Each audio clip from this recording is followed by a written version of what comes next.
meeting. Yeah, welcome. It's cute. Hello. Yeah. Are we recording yet, or Alo. do you know if it's recording? Son, do you know if it's can you tell us if it's recording? It is recording. Okay. Chị vẫn đang làm việc. I formatted the SD card there. Yeah. There's no space. Chị chưa biết, Okay, chị chưa biết. Chị còn... Okay, question.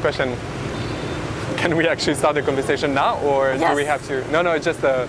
Yeah. Or we have to wait a bit. No, now it's fine. No, I think yeah. Okay. It's a good start now.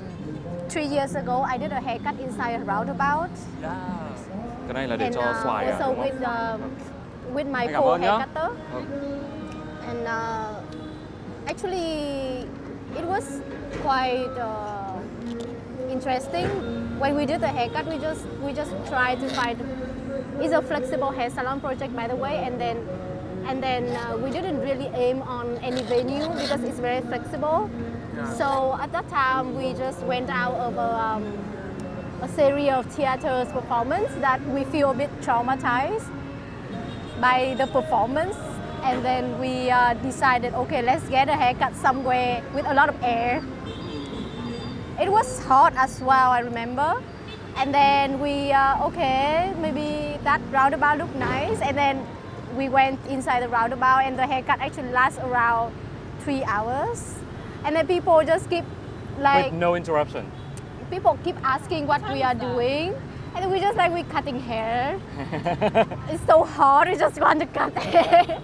And then people, yeah, okay. And then some police also came and asked us to leave. And we was like, yeah, but we are about to finish in 10 minutes. And I said, okay, so you just do it. So for me, actually, the roundabout still something quite sexy for me to think that, yeah, what can be the other possibilities. And especially with this roundabout is, for me, is like a witness of so many things. This is the first metro line of Vietnam. True. Vietnam or only Hanoi, maybe Vietnam, right? This is the first metro line, and in our childhood or in our our time in Hanoi, we always joke that maybe when we have like grandchildren and it finished.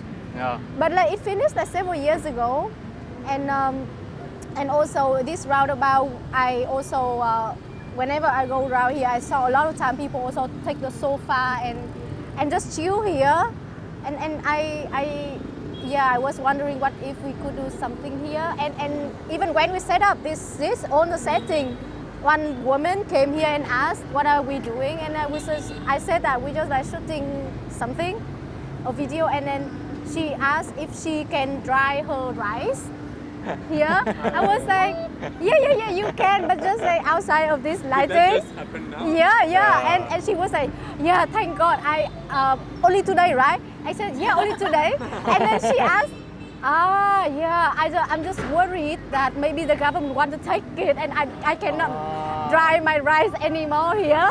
So actually, it has been.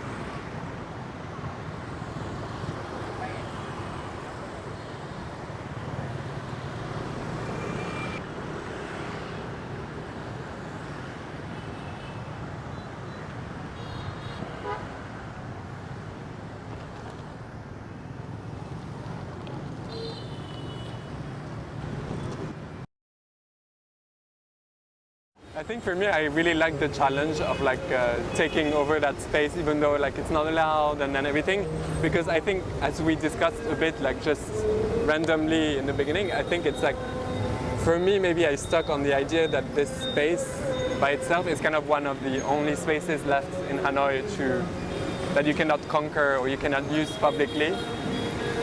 I don't know, because it's like in a park, like yes, sure, but then same, you have guards and there are certain things you can do and certain things you cannot do, and then so much parking anyways, like why go use a park to actually gather, and not many people gather. And I felt like it was kind of fun to explore the opportunity of like, okay, what if the roundabout could be a place to gather outside.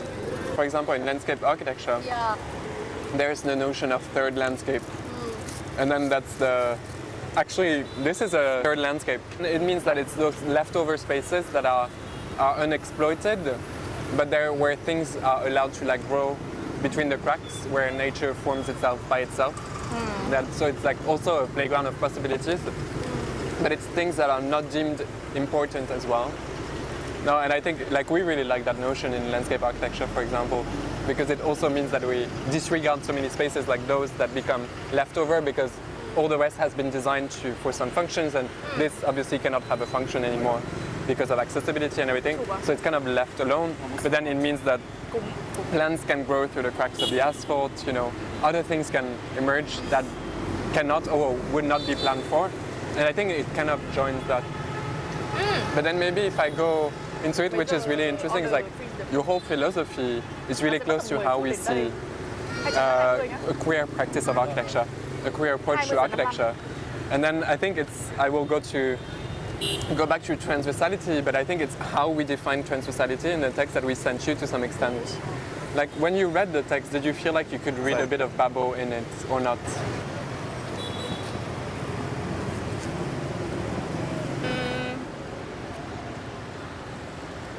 I don't know. For example, if we're saying, like Linh just said about like third space, I understand it as we create a space / a reason for everyone to come. So the place is the reason, not like the dynamic between people is the main reason now. So the place itself welcomes more reasoning.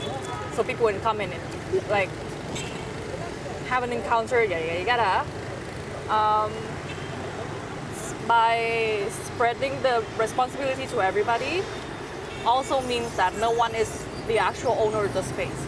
So we get rid of the burden of having like a housekeeper, like who should we get permission from, yada yada yada, because now all responsibility of taking care of the space and taking care of the goods and taking care of the space to make it into a reason that everybody wants to come, it's on everybody.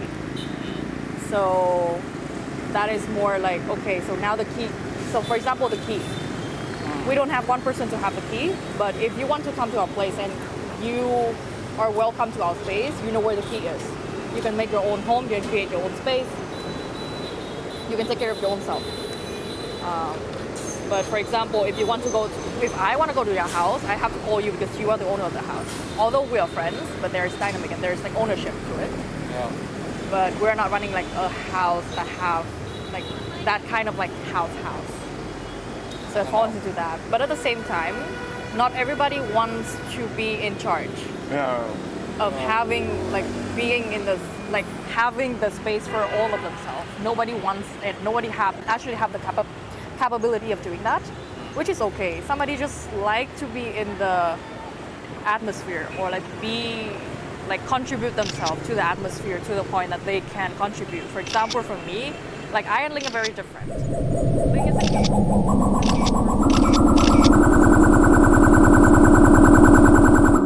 1, 2, 3, 4, 5, 6, 7, 8, 9, 10, 11, 12, 13, 14, 15, 16, 17, 18, 19, 20. I have something to add to what you said.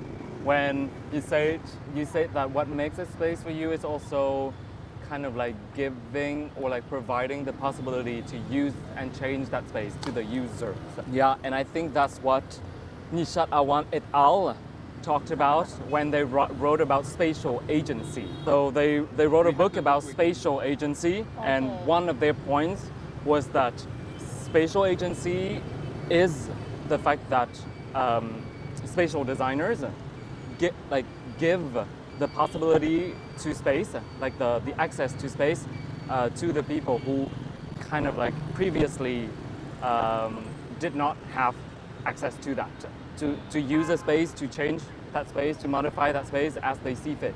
It's kind of so it's really, I mean, like for them, it's really not like architecture is not about like designing this like big space that will be respected, but more like designing infrastructure so that people, and also like it's not teach at all, but it's like to co-design, maybe like to co-construct a space. But I think if you use design in the right way, it means that you're actually providing care. Because when you come, I think the fact that I come in here and that I see that this furniture set was specifically kind of designed for this occasion, I feel like I'm being taken care by The design. by the designer. stuff. Yeah, And it's like even like us, like when we were talking about that anyways, like when we were talking about space, we really wanted to make a space for a conversation anyways, if we were to have a conversation for that magazine.